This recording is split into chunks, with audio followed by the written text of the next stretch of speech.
Hello friends, welcome to the new episode of my channel. আমি অরিত্র। এখন এই ভিডিওর মধ্যে আমরা বেশ কয়েকটা বিষয় নিয়ে কথা বলবো। সবচেয়ে প্রথমে আমরা কথা বলবো আজ যিশু সেনগুপ্তর জন্মদিন এবং সেই উপলক্ষে বরবাদের টিমের তরফ থেকে একটা ক্যারেক্টার টিজার মতো ড্রপ করা হয়েছে।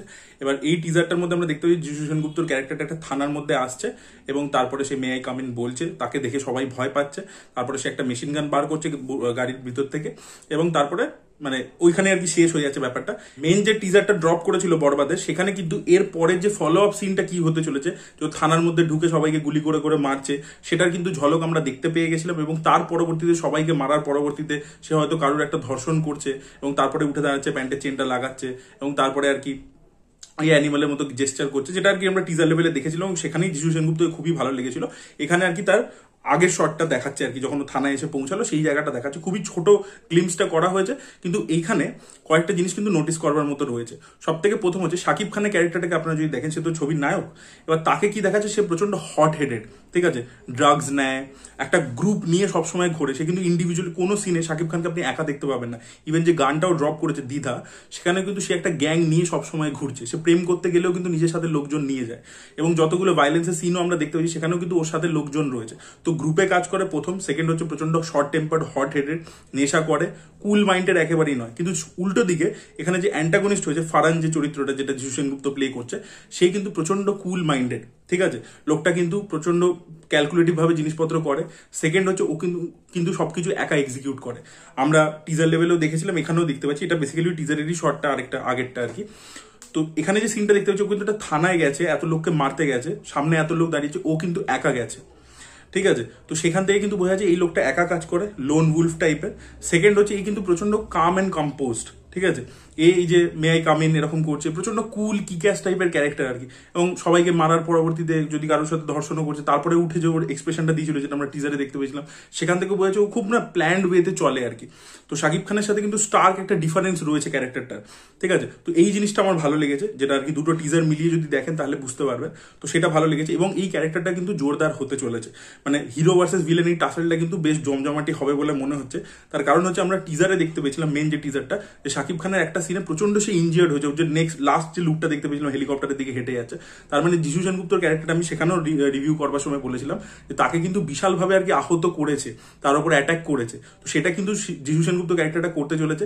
সে জাস্ট একটা মানে টিপিক্যাল ভিলেন, ওয়ান ডাইমেনশনাল, যে হিরো জাস্ট মারছে ও মার খাচ্ছে, সেরকম কিন্তু ক্যারেক্টারটা হবে না। এবং যত বড় ভিলেন হবে তত ভালো কিন্তু এই টাসেলটা জমবে এবং তত ছবিটা দেখতে ব্যাপারটা ইন্টারেস্টিং হবে। এবং যিশু সেনগুপ্ত কিন্তু খুবই ভালো একজন অভিনেতা এবং সে কিন্তু যে কোনো ক্যারেক্টার খুব ভালোভাবে পুল অফ করতে পারে যে কোনো ধরনের ছবিতে, সেটা পুরোপুরি হার্ডকোর কমার্শিয়াল ছবি হোক, আবার আর্টি ছবি হোক, সব ধরনের ছবিতে যেরকম পিচের পারফরমেন্স ডিমান্ড করে সেটা সে করতে পারে। তো আমার মনে হয় এই ক্যারেক্টারটা সে দারুণভাবে পুল অফ করতে চলেছে। সে আগেও অ্যান্টাগনিস্টের চরিত্র করেছে, জুলফিকারের মতো ছবিতে, খাদানে করেছে এবং সেগুলো অ্যাপ্রিসিয়েটেড হয়েছে। কোথাও গিয়ে এই ছবিটার মধ্যে তাকে আরো বেশি ভায়োলেন্ট ভাবে প্রেজেন্ট করা হচ্ছে। তো আমার মনে হয় কোথাও গিয়ে তার ক্যারেক্টারটা আর কি মানে শাইন করতে চলেছে এই ছবির মধ্যে এবং তাকে অ্যাজ ইউজুয়াল দেখতে খুবই ভালো লাগছে। তো এগুলো ছিল হচ্ছে টিজারের রিয়াকশন, আমার মানে গ্লিমসটার রিয়াকশন। এবার একটা ক্রিটিসিজম হচ্ছে যে মে আই কাম ইন, এই যে ডায়লগটা বলছে যিশু সেনগুপ্ত ক্যারেক্টারটা, এটা অনেকে বলছে কেজিএফ থেকে কপি করা হয়েছে। কারণ কেজিএফ এ আমরা এক জায়গায় দেখতে পাই ইয়াসের ক্যারেক্টারটা কেজিএফ চ্যাপ্টার 1-এ, যে কিছু গ্যাংস্টারদের সাথে ডিল করতে যায় এবং সেখানে ও বন্দুক নিয়ে বাইরে বসে থাকে, আগে গ্যাংস্টার গুলো গুলি চালায়, তারপরে ও বলে মে আই কাম ইন, তারপর নিজের মেশিন গানটা নিয়ে ঢোকে এবং সবাইকে গুলি করে দেয় আর কি। তো সেটা আমরা দেখতে পেয়েছি। তো সেটার সাথে লোকে আর কি রিজেম্বলেন্স বলছে। দেখুন, প্রথম কথা ডিরেক্টর নিজে বলে দিয়েছিল যে আমি ইন্ডিয়ান বেশ কয়েকটা ছবির থেকে ইন্সপায়ার্ড। তো সেটা অ্যানিমালের ইন্সপিরেশনটা আমরা টোটালি দেখতে পেয়েছি। আর কেজিএফ এর এই যে ইন্সপিরেশনটা, এটা সত্যি ইন্সপিরেশন, এখানে কিছু লুকিয়ে মানে চুরিয়ে রাখার ব্যাপার নেই। তার কারণ এবার অনেকে বলবে মে আই কাম ইন তো লোকে স্কুল কলেজে বলে, বাথরুমে যাচ্ছে, বাথরুম থেকে ফেরত এলো, বলছে মে আই কাম ইন। তো এরকম বলতে পারে, এসব ভুলভাল যুক্তি দিতে পারে। কিন্তু আমার কথা হচ্ছে কোন কনটেক্সটে ডায়লগটা বলা হচ্ছে। একটা ক্যারেক্টার একটা সিনেমাতে কোন কনটেক্সটে ওই ডায়লগটা বলছে, আমাদেরকে কনটেক্সটটা দেখতে হবে, কোন সিনে বলছে। মে আই কাম ইন কথাটা এটা খুব নর্মাল কথা, ঠিক আছে, কিন্তু সেটা কোন কনটেক্সটে ব্যবহার করছে। এখানে কি একটা লোক ক্লাসরুম থেকে মানে ক্লাসরুমে ফেরত আসছে বা কলেজে এসে পৌঁছেছে, ঢুকছে, সেই কনটেক্সটে তো বলা হচ্ছে না ছবির মধ্যে। ছবির মধ্যে কোন কনটেক্সটে বলা হচ্ছে, যে একটা লোক ভায়োলেন্স করতে গেছে, তার সামনে একটা গ্রুপ অফ পিপল দাঁড়িয়ে রয়েছে, ঠিক আছে, তাদের প্রত্যেকের হাতে অস্ত্র শস্ত্র রয়েছে, কিন্তু এই লোকটা এতটাই ফিয়ারলেস এবং এতটা ডেডলি যে সামনে সবাই ভয় পাচ্ছে এবং সে ওদের কাছে পারমিশন নিয়ে তারপরে নিজের বন্দুকটা বার করছে। এটা রকির ক্ষেত্রেও ছিল, রকির ক্যারেক্টারটাও প্রচন্ড ডেডলি ফিয়ারলেস এরকম টাইপের ছিল, এখানে ফারহানের চরিত্রটাও তাই।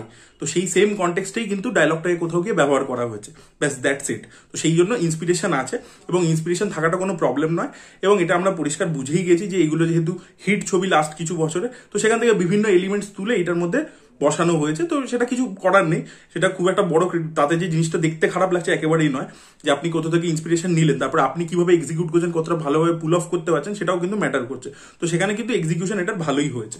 তো আমি ইন্সপিরেশনের ব্যাপারটা দেখতে পাচ্ছি পরিষ্কার, সেটা আছে, সেটা ডিনাই করবার কোনো জায়গা নেই, অথচ এক্সিকিউশন কিন্তু যথেষ্ট ভালো হয়েছে। এবার একটা বিষয় নিয়ে আমরা কথা বলবো, সেটা হচ্ছে ব্রহ্মাস্ত্র 2 নিয়ে। ইয়েস, তো রণবীর কাপুর একটা ইন্টারভিউতে কিন্তু মিডিয়ার সামনে নিজেই কনফার্ম করেছেন যে ব্রহ্মাস্ত্র 2 কিন্তু হবে, এবং অয়ন মুখার্জি এই মুহূর্তে ওয়ার 2 নিয়ে ব্যস্ত আছেন। রিসেন্টলি তার বাবা মারা গেছেন, তো ওয়ার 2 নিয়ে তিনি ব্যস্ত আছে। ওয়ার 2 এর একটা গানের শুটিং বাকি আছে, আমরা প্রত্যেকেই জানেন ঋত্বিক রোশন ইনজিয়ার্ড হয়ে গেছে। তো সেই গানটা যেই কমপ্লিট হয়ে যাবে, ছবিটা 15 অগস্ট রিলিজ করে যাবে, তার পরবর্তীতে কিন্তু সে ব্রহ্মাস্ত্র 2 এর যে প্রি প্রোডাকশনে কাজ আছে সেটা শুরু করে দেবে এবং ব্রহ্মাস্ত্র 2 আসবে। এটা রণবীর কাপুর কিন্তু নিজে মিডিয়াতে কনফার্ম করেছেন, এবং বহু আগে একটা ইন্টারভিউতে তিনি বলেছিলেন যে অ্যানিমাল 3টে পার্টের ছবি হতে চলেছে। তো এগুলো আর কি রণবীর কাপুর কিন্তু নিজে সিনেমা সম্পর্কে আর কি ক্ল্যারিটি দিয়ে দেন মিডিয়ার সামনে, তো সেটা কিন্তু তিনি এবারেও দিয়েছেন। তো ব্রহ্মাস্ত্র 2 আসছে, তো দেখা যায় পার্ট 1 এ যে ক্রিটিসিজম গুলো হয়েছিল, যে প্রবলেমস গুলো ছিল স্ক্রিপ্টের মধ্যে, এমনিতে আইডিয়াটা খুব ভালো ছিল, বাট অনেকগুলো প্রবলেম ছিল স্ক্রিপ্টে, ডায়লগস লেভেলে স্পেশালি, এবং এক্সিকিউশনেও।